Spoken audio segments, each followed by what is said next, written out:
Hoje, dia 4 de abril, porém no ano de 1973, era inaugurado o primeiro prédio do complexo World Trade Center em Nova York. O prédio, que seria conhecido como a Torre Norte ou a Torre 1, era a primeira das Torres Gêmeas, mas hoje não vamos falar ali do grande colapso que derrubou essas duas torres, mas vamos falar de algo que pouca gente toca no assunto, que é a construção desse complexo predial, principalmente ali das Torres Gêmeas.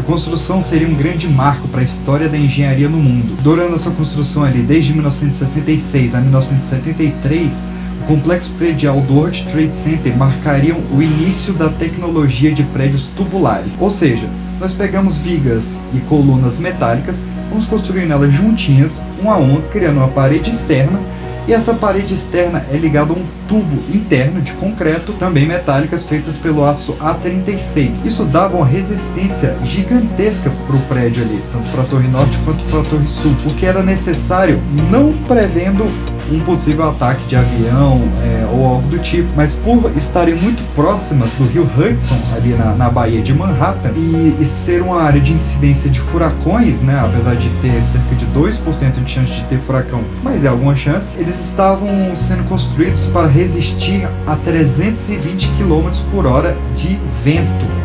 A tensão de vento lá era muito grande. Então foi tendo esse panorama que o arquiteto Minoru Yamasaki projetou esses dois prédios e entregou para Leslie R. Robertson Associates, uma empresa de engenharia que estava começando, ainda não tinha muita experiência em prédios desse porte, mas que depois ia fazer construções como o Hall da Fama e o Banco da China. Bem, focando um pouco aqui nas Torres Gêmeas, o prédio 1 e 2 eram considerados os maiores prédios do mundo, até o momento em que foram construídos, né? A Torre 1 tinha cerca de 417 metros e a Torre 2 415 metros.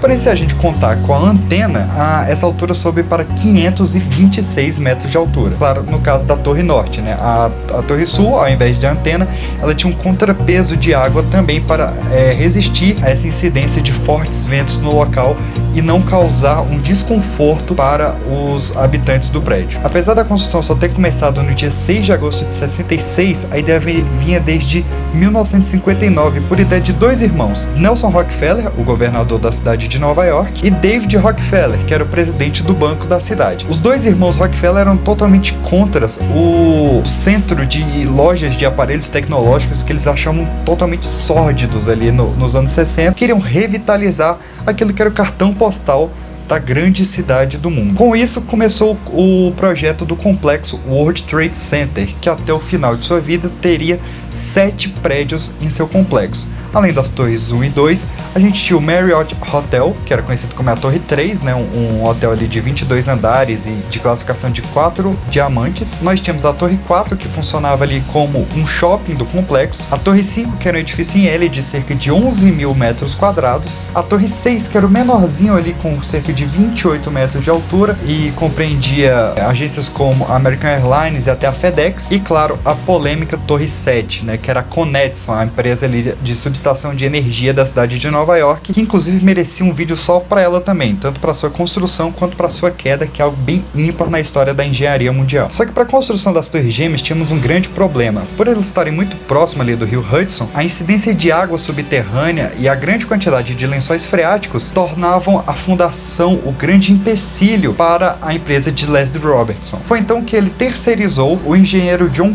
M. Kyle, que veio com a solução da parede de lama ou a parede de bentonita. O sistema era bem simples, na verdade nem tanto, mas um pouco simples. Seria feito um levantamento dessa parede de lama, feito com bentonita, uma mistura ali de argila e água. A partir dessa parede hidrofóbica, seria montada a gaiola da estrutura de concreto armado, e com essa gaiola viriam sistemas tubulares que jogariam o concreto para cima dessa parede de lama, e com a descida do concreto, a lama de bentonita sairia e formaria realmente essa gaiola, o que eles chamavam na época de banheira, onde a fundação do prédio ficaria isolada ali dessa incidência de água. Porém, com a redução da água do solo ali, a pressão em cima do solo aumentaria bastante e começou-se a ter um certo medo de assentamento das estruturas vizinhas, principalmente das que tinham fundações mais rasas. A construção, que já chegava em cerca de 900 milhões de dólares na época, nos anos 60, teve que ter um novo sistema de rebombeamento de água para que o solo não sofresse tanto com essa pressão. O resultado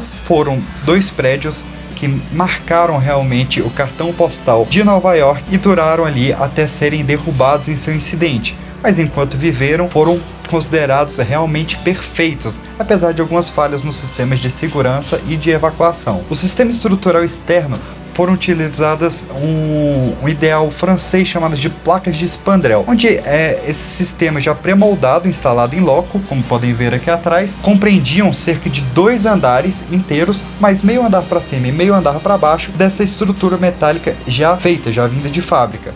Elas eram basicamente encaixadas e as suas ligas eram feitas no meio dos andares, para que aumentasse essa resistência do ar e diminuísse, ou melhor, transmitisse a tensão de cisalhamento, principalmente da estrutura lateral, que seria novamente redistribuída por essas treliças internas até o tubo de concreto interno. Com isso, não somente a incidência de fortes ventos e furacões da região estavam praticamente resolvidos, como o sistema de assentamento dos pisos, já que o aço A36 dava a resistência suficiente para que essas treliças permanecessem niveladas toda essa grande estrutura. Além dos 110 andares de escritório, as torres 1 e norte, elas tinham grandes salas de máquinas para o sistema de elevadores, já que cada uma tinha entre 98 e 99 elevadores, além, é claro, da sustentação do contrapeso de água na torre sul e da grande antena de mais de 6.000 toneladas na torre norte. Pois bem, a gente poderia passar o dia inteiro aqui falando dessa grande construção, tanto das torres gêmeas quanto do sistema predial do World Trade Center.